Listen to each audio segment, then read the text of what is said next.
Let's talk about how you treat plantar fasciitis today. We just decided to do this. I'm on the tail end of a bad plantar fasciitis where I could hardly walk. And so this is how I treated it. This is how I tell my patients to treat it.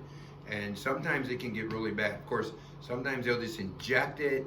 It'll feel better. But I had tons of those patients come in and they're wearing things in their shoes. It's not quite right.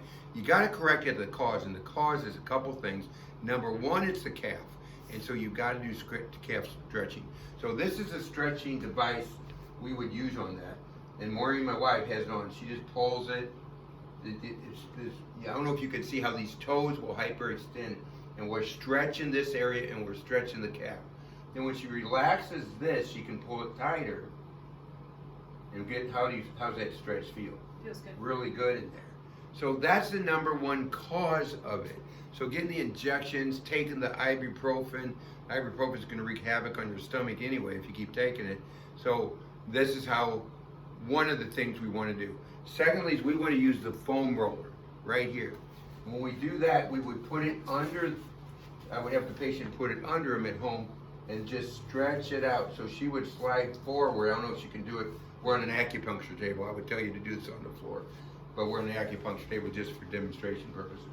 So she stretches it, then she goes back, and the pressure should be on the way up is when you have pressure on the foam roller.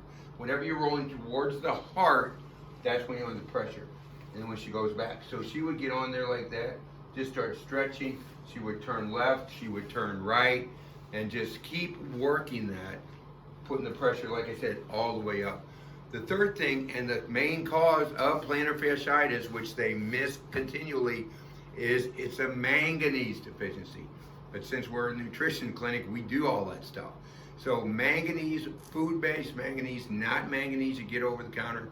Manganese that's from food. That's the cause. And if you want to correct the plantar fascia, we just had a lady come in today. You know, you gave me that. My plantar fasciitis is already better. It's been like a week, if that. And so manganese is the thing. If you need that, you can call our office and get it.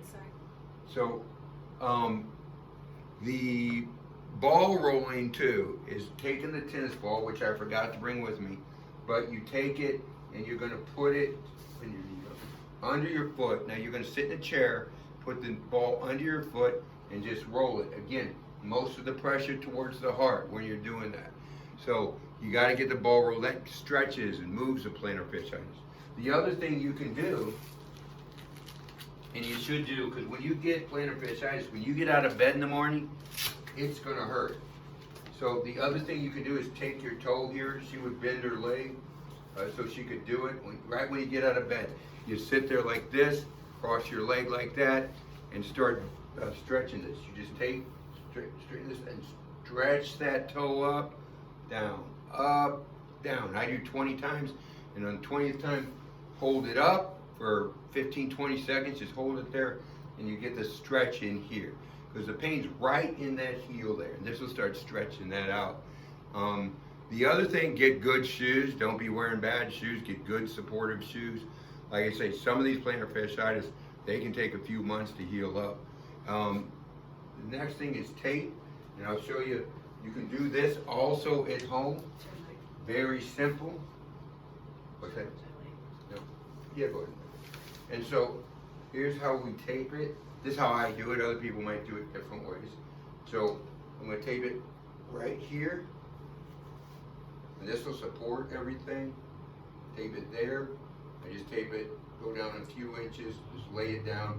Then I'll stretch, and you got to put in dorsiflexion. Stretch it out.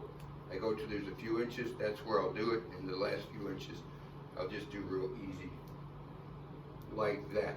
So it's just normal here, but in the middle, it's stretched out. Like I say, other people might do it differently, and that's fine. But you got to do it with your foot up. So plantar flexion is your foot down, dorsiflexion is your foot up. So we're going to do this also on here. And this really helps with bad plantar fasciitis. Same thing. I'm going to lay it right around the malleolus, that little bone there in your ankle. And I'm going to lay it and then right below it, I'm going to grab it and I'm going to stretch it all the way around there, tighten it, and I cut this one a little long, but this, I'm going to stretch it a little more. Stretch it all the way up to here, and this I'm going to just relax it and do it normally. And you want to rub this down like that, rub all of this down. You can leave this on 2 or 3 days, even if getting it wet, you can stay on. And so you get tape, it's just kinesio tape that you get anywhere on the internet, Amazon or wherever you want to get it.